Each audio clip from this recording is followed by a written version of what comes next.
मसीह खुदा में आज सुबह आप सब पर सलामती हो। मैं पास्टर सुहेल जॉन एक बार फिर मॉर्निंग डिवोशन के साथ आप सबकी खिदमत में हाजिर हूँ। हम सीख रहे हैं दुनिया भर की मुसीबतों का हल। खुदा के लोगों, ये हल ना तो नजूमियों के पास है ना जादूगरों के पास है। आप जब निकलते हैं, मुख्तलिफ जगहों में जाते हैं, मार्केट्स के अंदर, जहां आपको देखने को मिलता है बहुत से ऐसे लोग हैं जिन्होंने लिखा होता है मुसीबतों का हल हमारे पास है, रिश्तों का हल, दीगर चीज़ों का हल। याद रखिए, किसी के पास कोई भी हल नहीं है। हल एक के पास है जो हल्ले मुश्किलात है। Praise the Lord. जो हल्ले मुश्किलात है उसके पास तमाम चीज़ों का हल है और किसी दूसरे के पास हल नहीं है। मुसीबतों के हल के लिए हम ऐसे जादूगरों के पास, नजूमियों के पास जाते हैं, लेकिन वहाँ से दुख उठा कर आते हैं। याद रखिए, दरबारों, पीरों फकीरों, जादूगरों और बुतों के पास दुखों का हल नहीं है। मुसीबतों और दुखों का हल है तो वो आपके और मेरे खुदावंद यीशु मसीह के पास है, जिसने एक कम 40 कोड़े खाए, जिसने हाथ और पाँव में कील ठकवाए, जो सलीब पर चढ़ गया आपके और मेरे दुखों को लेकर। कलाम मुकद्दस के अंदर लिखा है, उसने आप हमारी फिक्रों को और दुखों को अपने ऊपर ले लिया। लेकिन हमें करने की क्या ज़रूरत है? दुआ।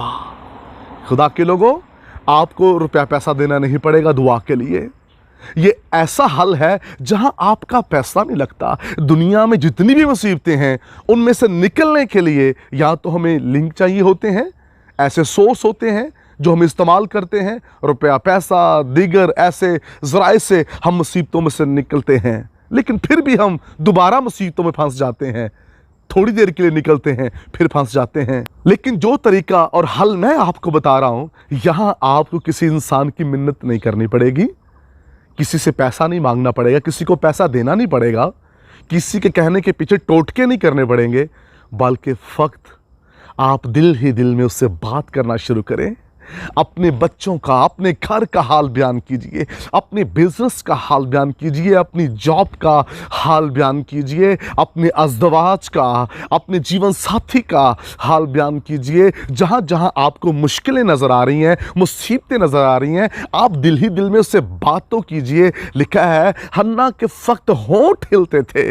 हन्ना का भी दुख बहुत बड़ा था, वो बेऔलाद थी। लिखा है, वो दुआ कर रही थी, खुदा के हुजूर उसकी दुआ पहुंची, खुदा का आसमान हन्ना के लिए खुल गया। खुदा का आसमान आपके लिए भी खुल जाएगा जब आप दिल ही दिल में खुदा से बात करना शुरू करेंगे। बुलंद आवाज से दिल में जैसे भी बात कीजिए, लेकिन थोड़ी देर के लिए नहीं, ज्यादा देर के लिए उसे रफाकत कीजिए। खुदा चाहता है मेरी बेटियां और मेरे बेटे मुझ पर ईमान रखें, मेरे साथ वक्त गुजारें और मैं उनको उनके दुखों से रहाई बख्शूं। हम दुखों में मरने वाले ना हों, बल्कि दुखों को कुचलने वाले हों। हम मुसीबतों पर फतह पाने वाले हों, ना कि मुसीबतें हम पर फतह पाएं। खुदा के लोगों, आप जानते हैं आपने किससे बात करनी है?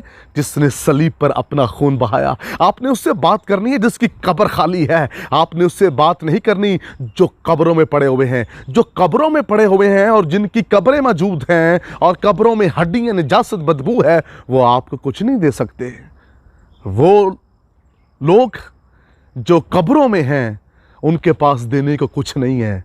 अगर किसी के पास देने को है, वो खुदावंद यीशु मसीह है जिसकी कब्र खाली है, और आपने उससे बात करनी है, आपने उसके हुजूर दुआ करनी है। जब आप उससे बातचीत करेंगे जिसकी कब्र खाली है, याद रखिए वो आपके हालातों को बदल देगा, वो आपकी मुसीबतों को खुशहाली में तब्दील कर देगा। उससे बात तो कीजिए।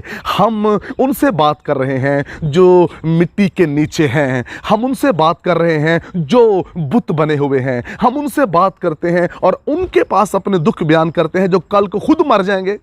हम इंसानों को अपना दुख सुनाते हैं। कभी कभार ऐसा होता है जिसको हम दुख सुना रहे होते हैं, पता चलता है कि वही दुनिया में नहीं रहा। अब किसको दुख सुनाएं? उसको जो आज कल बल्कि अब तक यकसा है। वही खुदा आपकी हालत बदल सकता है।